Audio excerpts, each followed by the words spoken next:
Motivation, the drive to do things.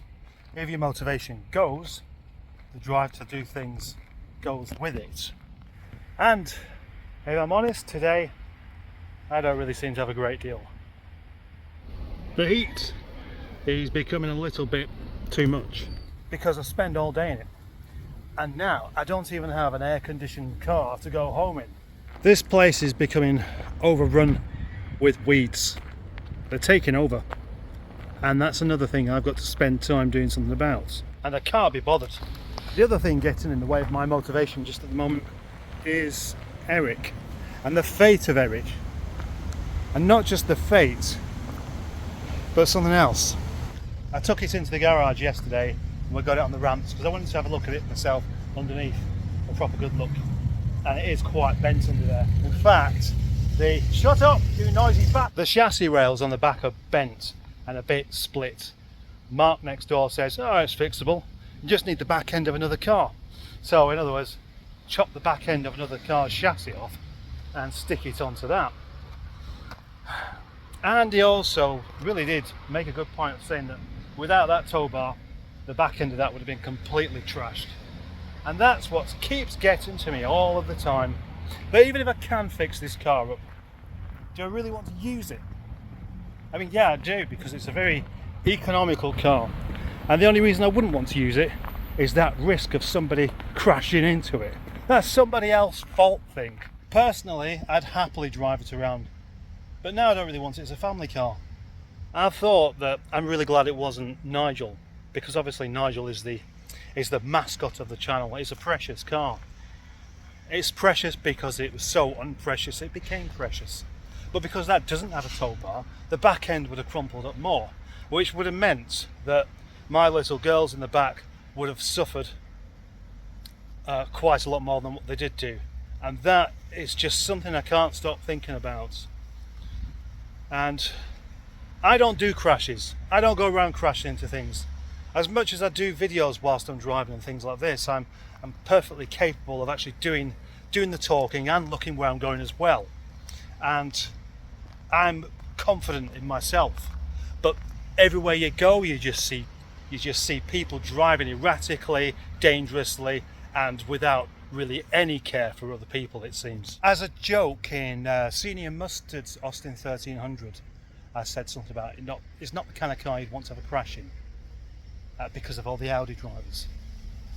And basically, why should you have to have an Audi just so you're safe against Audi drivers? And it's still something I think about all the time, because the trouble is, the safer cars are in general, the more people seem to have this throwaway attitude about having a crash.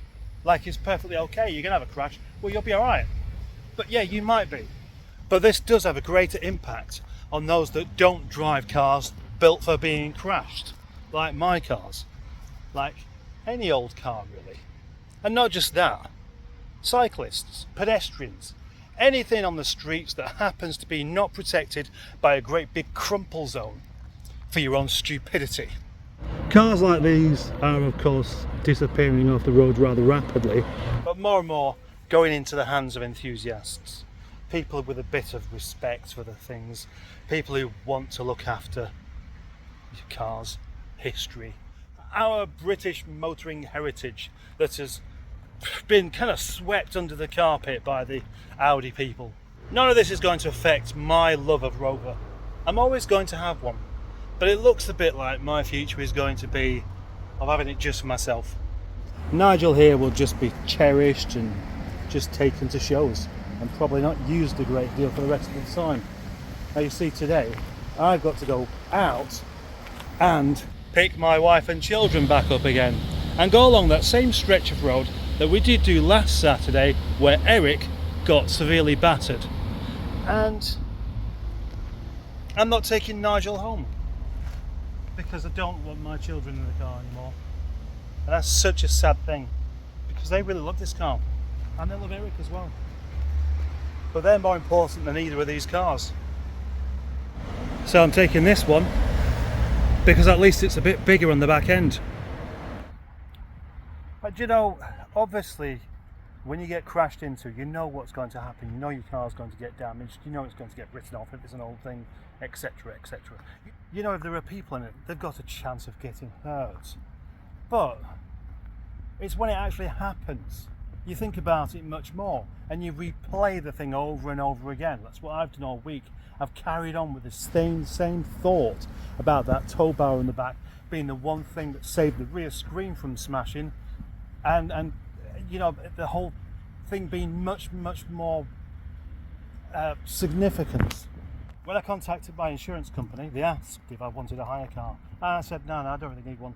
I've got another car anyway. And now I think, no, I should have said yes, because it's not so much what I originally thought was just using my own car, leaving it on the street overnight, but it's another car of mine that's at risk, and another car that's not going to be as safe to travel in as this rather faceless, boring hire car that I would have otherwise. And it's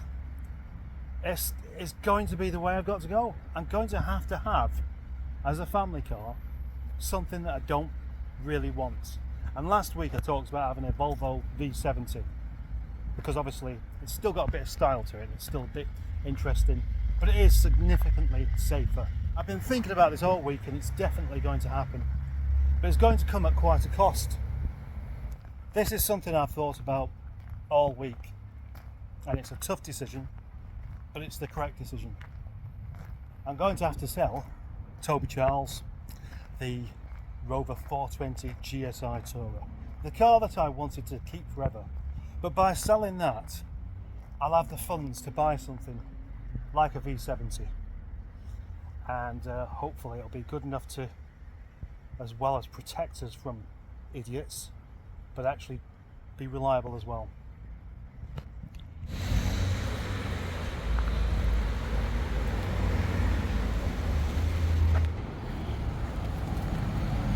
In the meantime, this will have to do. At least I've cleaned it. By the way, if I have the option, I will save Eric. I won't just scrap him. But that's a matter of options, because there is a possibility that it will be taken away and they won't allow me to buy it back, because it's under a category of write-off that means it can only be for parts. And if that's the case, then it is goodbye Eric. But if I can do, I'll fix him just for the channel.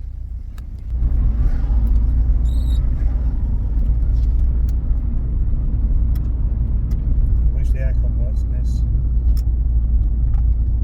The prospect of my girls getting some compensation for neck injuries and stuff is quite real.